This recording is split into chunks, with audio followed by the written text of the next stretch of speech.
In this video, we'll delve into the story that occurred in England. On Christmas Eve 2022, 26-year-old Elle Edwards was with her friends at the Lighthouse pub at Wallasey Village on the Wirral. Instead of a Christmas miracle, Elle had to face real evil. Unfortunately, that evening was the last in the beautiful young woman's life. Elle Edwards. Elle Edwards. Elle Edwards. Elle Edwards. Or Ellie Mae. In 2019, Elle Edwards was 26 years old. She worked as a cosmetologist at the Nova Studio beauty salon and was a dental nurse. Her colleagues and numerous clients loved her. Here's how Tim Edwards, Ellie's father, described her. "How can I put across how she was to people who didn't know her? Great, beautiful, kind, giving, always looking out for people, especially her family, bubbly, always had a laugh.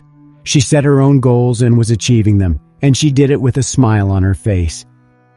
On the evening of December 24th, 2022, Elle and her sister, who flew from Dubai to spend Christmas and New Year with her family, went to the Lighthouse pub.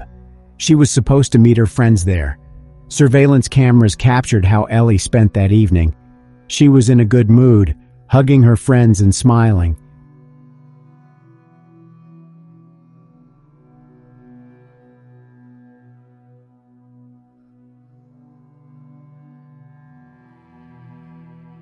They danced, sang, and had a good time, but someone who considered themselves above all decided to ruin this evening.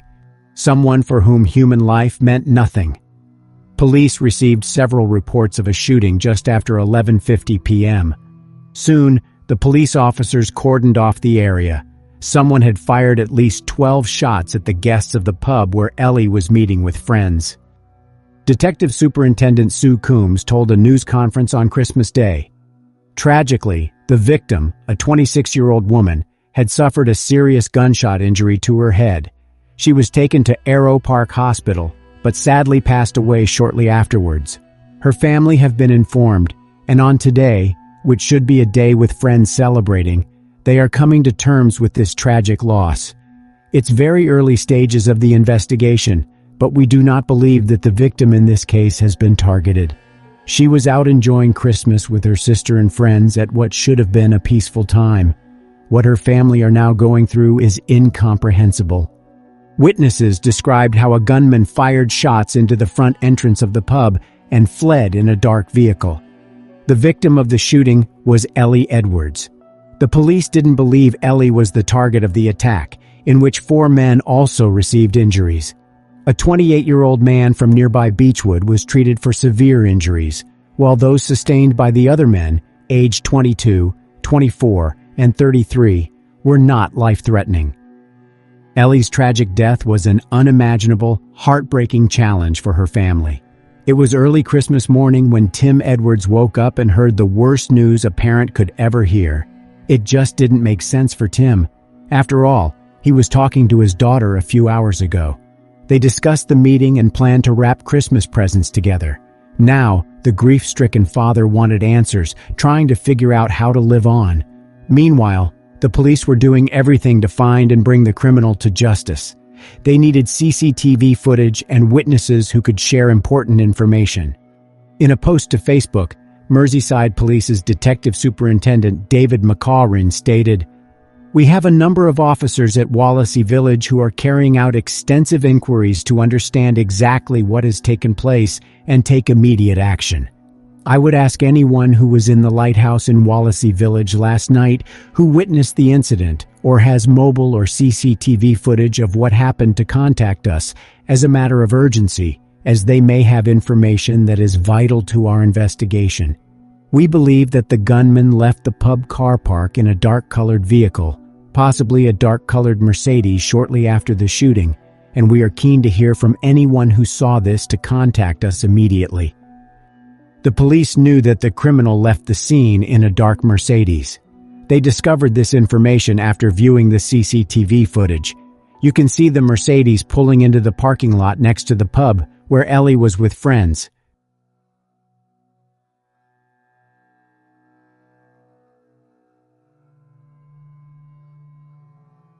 The driver parks the car so that he can see who is inside the establishment and can leave as quickly as possible.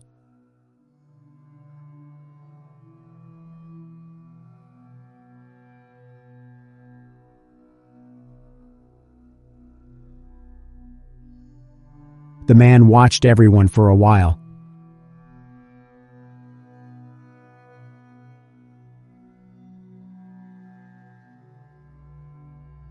Then, getting out of the car, he approached from the side to stay invisible.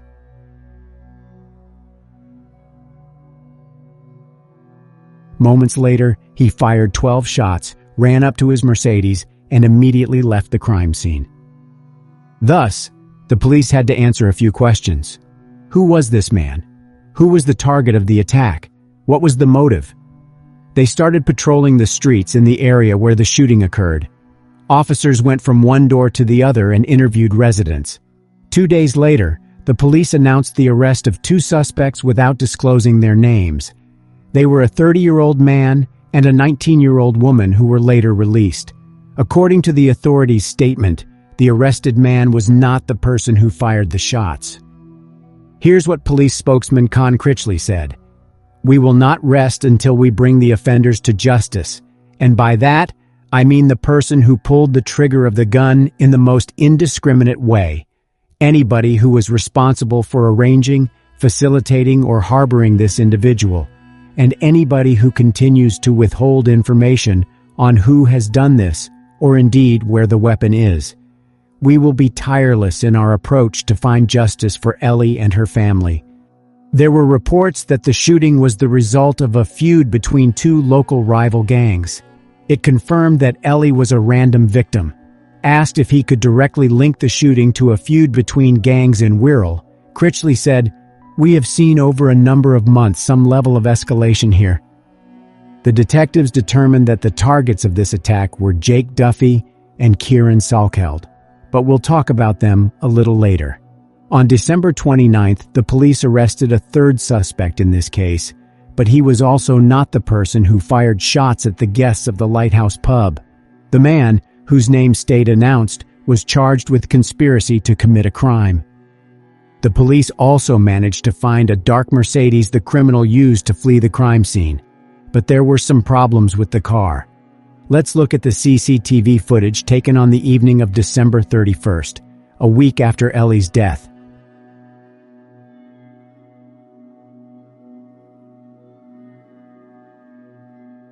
The bright flashing light that you see now is fire. The criminal knew that the police were already a few steps away from catching him, and therefore burned the Mercedes to destroy possible evidence that the police would find there during a search. The Mercedes has become a pile of burnt metal, but the police managed to identify it. It turned out that the criminal stole this car, presumably to use it to commit a crime. Almost 2 weeks later, on January 11th, the police announced the arrest of 2 more suspects. They caught a 22-year-old man and a 23-year-old woman in Central Wales. The man's name was Connor Chapman, and he had an extensive criminal history. These 5 photos show him at different times. In a few years, Chapman turned from a petty criminal into the main suspect in the death of Elle Edwards. Here are just some of the offenses for which the police arrested him before: aggravated carjacking, threatening behavior, burglary, disorderly conduct, and a high-speed chase, which ended with him hiding in the bushes and telling officers that he was waiting for his mate. Growing up on the Woodchurch estate in Birkenhead, and mostly living with his grandparents, Chapman attended Woodchurch High School, but left before sitting his exams. He first appeared in court back in 2014, when he was only about 14 years old, for shoplifting. In 2016, the young man appeared before the criminal justice system for being on an enclosed premises and driving a stolen car. Next, he violated the conditional discharge and was behind the wheel without a license and insurance. Then, in 2017, there was a car theft, illegal substance possession, and a violation of a criminal behavior order that banned him from visiting some parts of the Wirral. In 2018, the police again detained him for possession of a prohibited substance and carrying a cold weapon in a public place.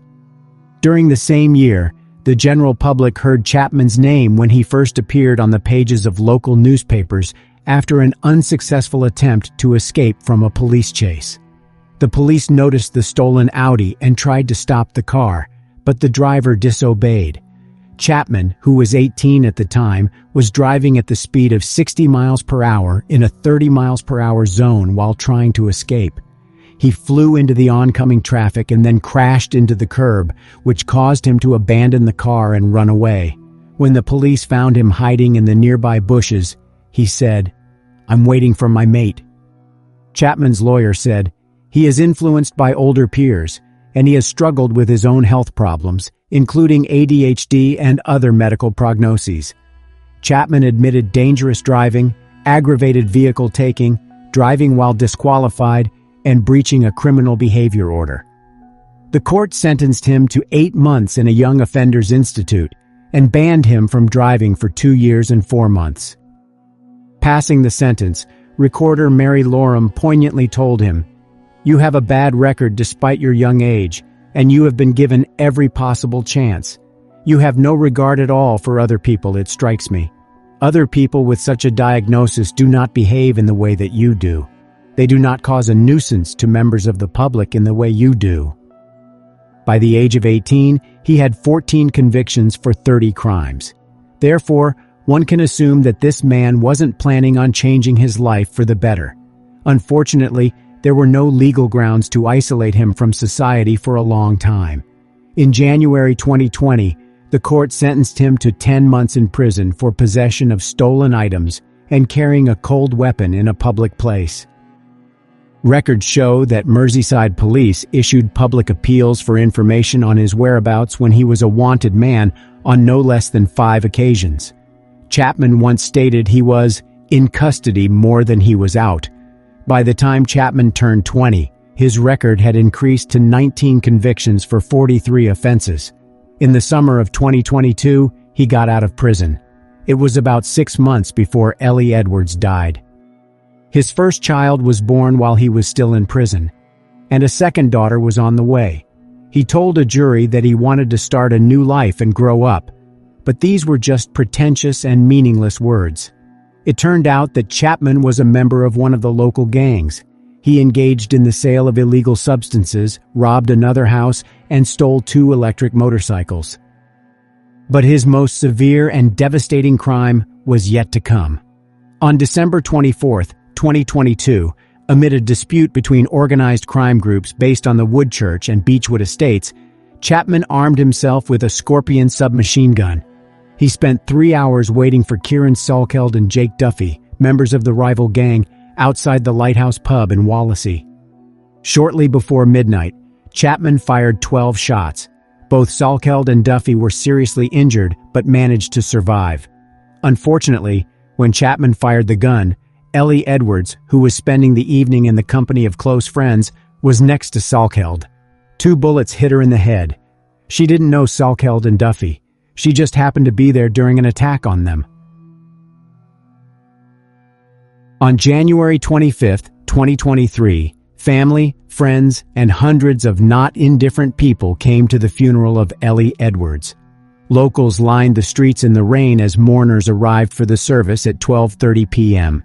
The funeral cortege was led by a hearse with a floral tribute saying, "Elle." Ellie's coffin was brought in a carriage pulled by 4 white horses. It was carried into the church, with a floral display on top, by pallbearers including her heartbroken dad Tim. A message from her grandfather George was delivered to mourners, encouraging them to leave the church with hope in our hearts. The Lighthouse pub was closed that day as a sign of respect. A statement on the pub's Facebook page said, "Elle and her family have remained very much in our thoughts over these past few weeks, and even more so right now. May she rest in peace." Tim said that he was hoping to start a foundation in his daughter's name to help reduce gun violence. He stated, "There's no winners with gun crime. If you pick up a gun, your future is over, and everybody else's future around you is over. It's dead simple. It's absolutely pointless and it solves nothing. I want to see a positive that comes out of this. Ellie's name will be used for good in the future. She can't be forgotten." Connor Chapman faced numerous charges, including causing the death of Elle Edwards, but he also had an accomplice. The police charged 20-year-old Thomas Waring with possession of a prohibited weapon and assisting an offender. The detectives established that after shooting at the guests of the Lighthouse pub, Chapman drove the stolen Mercedes to Barnston, Merseyside, where his longtime friend Waring lived. The surveillance camera located there filmed Chapman walking along the road and picking up the weapon of the crime after it fell to the ground.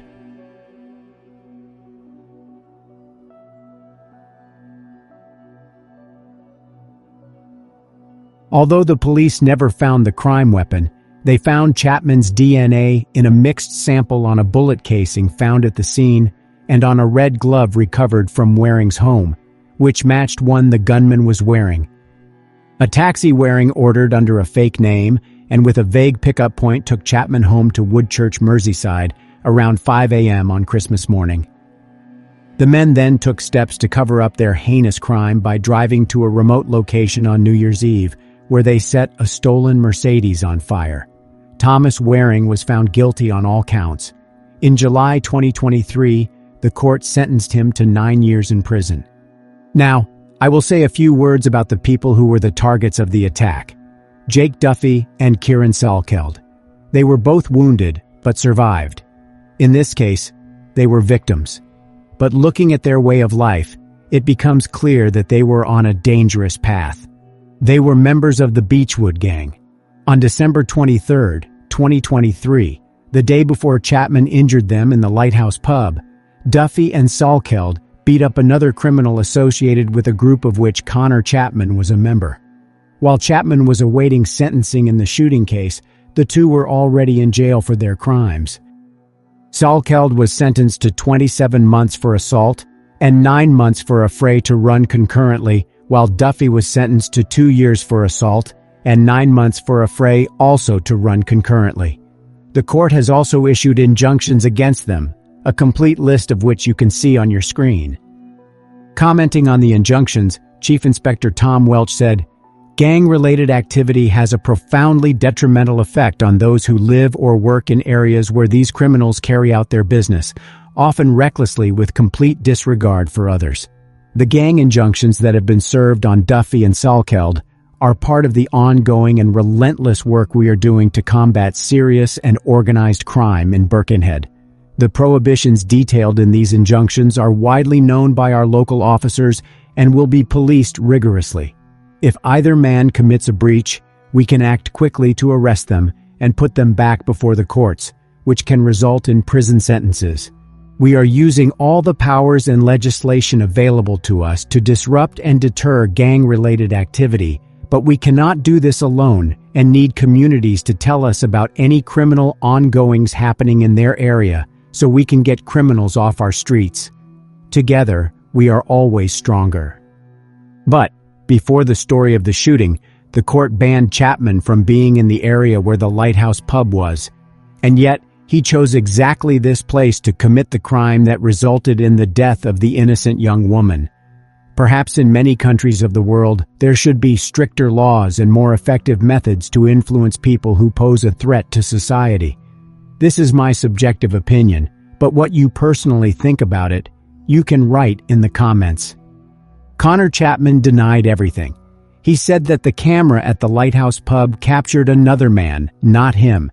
He claimed he was at home wrapping Christmas presents. However, the evidence suggested otherwise. During the 3.5-week trial, the jury heard about precursor events leading up to the incident, relating to a feud between Chapman's Woodchurch estate-based gang and a rival group based around the Beechwood estate, home to Salkeld and Duffy. Investigators found that after committing the crime, Chapman wanted to escape to Spain by car ferry. Before he could do that, the police searched his grandparents' house. The man knew that detectives were close to catching him. Therefore, he did not risk using a car ferry and decided to escape to Wales.